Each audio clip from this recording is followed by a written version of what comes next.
সবাইকে আজ আমি তৈরি করে দেখাবো ফুলকপি আর ডিম দিয়ে এমন একটি অমলেট কারি, যেটা যারা ফুলকপি পছন্দ করেন না, ছোট হোক বড় হোক, সবাই খুব পছন্দ করে খাবে।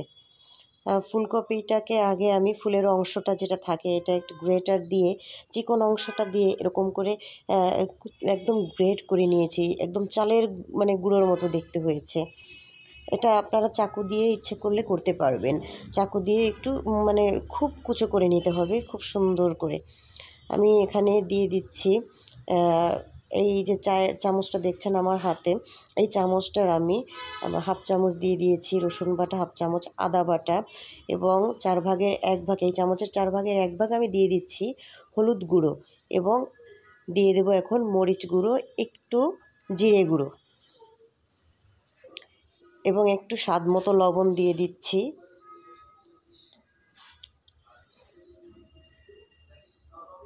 অতিরিক্ত লবণ দেওয়া যাবে না ভিউয়ার্স, কারণ অতিরিক্ত লবণ দিলে আপনি যখন এটার গ্রেভি করবেন তখনও কিন্তু আপনাকে লবণ দিতে হবে।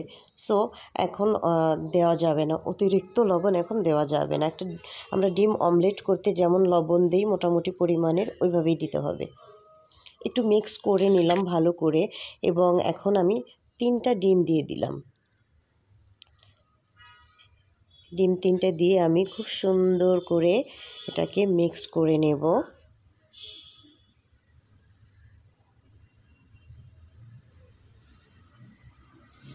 ভালো করে মিক্স হয়ে গেলে আমি চুলায় একটা প্যান দিয়ে দিব। একদম লো ফ্লেমে রেখে, আমি ফ্লেমটা দেখিয়ে দিচ্ছি। এখন কিন্তু বেশ আঁচ আছে, এই অবস্থায় না, এর চেয়ে আমি কমিয়ে দিচ্ছি। কমিয়ে দিয়ে আমি একটু অয়েল দিয়ে দিলাম। এখানে অয়েল দেওয়ার পরে একটু যখন হালকা গরম হবে, আমি তখন আর কি ডিমটাকে এর ভিতরে ছেড়ে দেবো। ডিমের যে মিশ্রণটা আমি রেডি করে রেখেছি ফুলকপি দিয়ে, এই মিশ্রণটা আমি ঢেলে দিচ্ছি।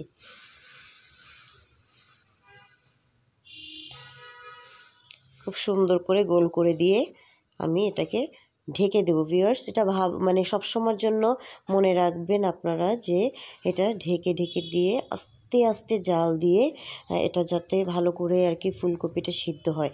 এটাকে উল্টে দেওয়ার জন্য আমি প্লেট ব্যবহার করছি। আমি এটাকে প্লেটে ঢেলে আবার এভাবে উল্টে দিলাম, যাতে করে এটা ভেঙে না যায়। ভালো একটা প্রসেস এটা। একটা ছোট্ট টিপস বলতে পারেন। অনেকেই ছেনি দিয়ে যখন উল্টাতে যাই আমরা, অনেক সময় ভেঙে যায়। সো এই পর্যায়ে আমি এটাকে নামিয়ে নিলাম। দেখুন একটু এরকম সামান্য দাগ হতে পারে, এটা নিয়ে দুশ্চিন্তার কোনো কারণই নেই। এটাতে কোনো ক্ষতি নেই, কিংবা খেতেও খারাপ লাগবে না, স্বাদের কোনো তারতম্য ঘটবে না। ওকে, এখন দেখুন এটাকে আমি সুন্দর একটা বরফির সাইজ করে কেটে নিচ্ছি। জাস্ট আমরা যেভাবে হালুয়াটা কাটি, হালুয়ার স্টাইলে কেটে নিচ্ছি। হ্যাঁ, ঠিক এভাবে কেটে নিচ্ছি। আমি যেভাবে দেখাচ্ছি, বেশি মোটাও করিনি, আবার অনেক বেশি পাতলাও না, যাতে ভেঙে না যায়। এখন আমি এগুলোকে আরেকটু হালকা তেলে আরেকটু ফ্রাই করে নেব। এটা না নিলেও চলে, কোনো অসুবিধা নাই। আমি একটু ভয়ে ভয়ে করে নিয়েছি, কারণ হচ্ছে যে ফুলকপির একটা গন্ধ যদি আসে কাঁচা, কিন্তু আসে না। ফুলকপির কাঁচা গন্ধটা পাওয়া যায় না, ভাজার পরে আর থাকে না। আমি এটা বেশ কয়েকদিনই রেঁধে খেয়েছি, খুবই টেস্টি, এবং ভিতরটা এত সুন্দর একটা জুসি ভাব থাকে। সবাই ভালোবাসে খেতে, দেখবেন যে সবাই পছন্দ করবে। ফুলকপিটা কোথায় মিলিয়ে যাবে কেউ বুঝতেই পারবে না,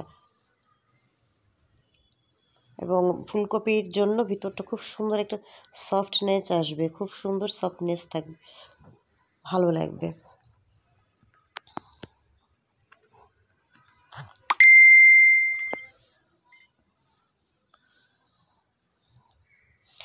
এবার আমি প্যানে দিয়ে দিলাম একটু তেল, এবং 2টো তেজপাতা, 2টো দারুচিনির টুকরো, জাস্ট ফর অ্যারোমা। যখন একটু বের হবে আমি তখন এটাতে পেঁয়াজ দিয়ে দিব। খুব দ্রুত কিন্তু এই রান্নাটা হয়ে যায়। বাসায় যখন অন্য কোনো তরকারি খেতে ইচ্ছে করে না মানুষের, মানে আমাদের মানে যাদের একটু মাছ খেতে খেতে বোর লাগে, মাংস খেতে খেতে বোর লাগে, এবার ডিমটাও কমন, আমরা কি করি জাস্ট ভুনা করে ফেলি। তখন আবার অমলেটটা দিয়েও আমরা কিন্তু রান্না করি, গ্রেভি করি, কিন্তু সেটা শুধুই মানে অমলেটটা হয়, সেটার সঙ্গে আর কিছু থাকে না। যা আমি জাস্ট এখানে ফুলকপিকে ফোকাস করে বলছি যে ফুলকপিটা যারা ভালোবাসেন না তাদের কথা বলছি, যে টেরই পাবে না যেটা ফুলকপি দিয়ে তৈরি, ভিতরে ফুলকপি রয়েছে। একটু আদা বাটা, একটু রসুন বাটা দিয়ে দিলাম, পেঁয়াজ দিয়ে একটু ব্রাউন করে ভেজে নিয়ে তারপর দিলাম আদা বাটা, রসুন বাটা অল্প অল্প করে। মশলাটা একটু ভালো করে কষিয়ে নিয়ে আবার একটু অ্যাড করে দিচ্ছি আমি এটার মধ্যে একটু টমেটো, একটা বড় টমেটোর হাফ নিয়ে নিয়েছি আমি। অতিরিক্ত আপনারা টমেটো দিতে যাবেন না, বেশি দিলে একটু টক টক ভাব চলে আসতে পারে, ভালো লাগবে না। একটা মানে মাঝারি বা বড় টমেটোর হাফ দিলেই চলবে। দিয়ে দিচ্ছি হাফ চামচ হলুদ গুঁড়ো, এবার দেবো হাফ চামচ মরিচ গুঁড়ো, একটু জিরে গুঁড়ো।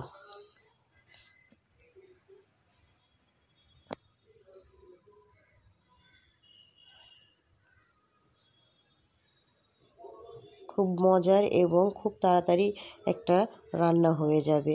আপনার সময় সেভের সঙ্গে সঙ্গে খেতেও একটা মানে আলাদা একটু মানে একটা স্বাদ পাবে সবাই। একটু পানি দিয়ে কষিয়ে নিচ্ছি আমি। লবণটাকে অত সেভাবে আমি এখানে প্রেজেন্ট করিনি। লবণটা সবসময় তরকারি লবণ দুভাবে আমি দেওয়ার চেষ্টা করি, দুটো স্টেজে আমি দেওয়ার চেষ্টা করি। সেটা হচ্ছে প্রথমে স্টেজে আমি অল্প দিয়ে থাকি, তারপরে আবার মানে সেই অল্প অল্প করেই আমি দিই, বারবার বলতে আমি অন্ততপক্ষে 2বার বা 3বার। একবারে দিলে তরকারির ভিতরে বেশি বেশি করে ঢুকে যায়, তখন কিন্তু খেতে তরকারিটা আর ভালো লাগে না। এই জন্য আমি প্রথমে একটু দেই, আবার শেষে একটু টেস্ট করে আর একটু বাকিটা দিয়ে দিই আমি। শেষে বলতে মানে যখন আমি পানি দিয়ে যখন বলক ওঠে তারপরে আমি আবার আরেকটু দিয়ে দিই।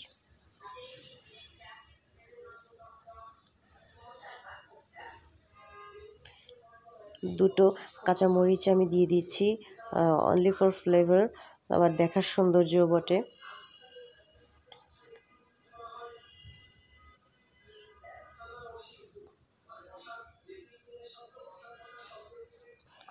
তো এরকম ফুটে উঠলে আমি ডিমগুলোকে ছেড়ে দিচ্ছি এর ভিতরে, জাস্ট মাখা মাখা করে নামিয়ে নিলেই হবে। অতিরিক্ত পানি দিবেন না, অতিরিক্ত পানি দিলে আবার ডিমগুলো লাস্টের দিকে দেখবেন যে নাড়তে চাড়তে পারছেন না, মানে একদম ভেঙে যেতে পারে। তাই এরকম আমি যতটা ডিম নিয়েছি, যতটুকু পরিমাণ সব কিছু নিয়েছি, সেরকম পরিমাণের জন্য ঠিক এতটুকু পানিই যথেষ্ট। একটু ধনেপাতা দিয়ে আমি এটা নামিয়ে নেব একটু পরে। ভিউয়ার্স দেখলে যে আমি কিছুক্ষণ আগেও অল্প কিছু লবণ অ্যাড করেছি, আমি টেস্ট করে দেখেছি যে আরেকটু লবণ দিতে হবে, আমি দিয়ে নিলাম আর কি, যদিও আমি দুবারই লবণ দিই।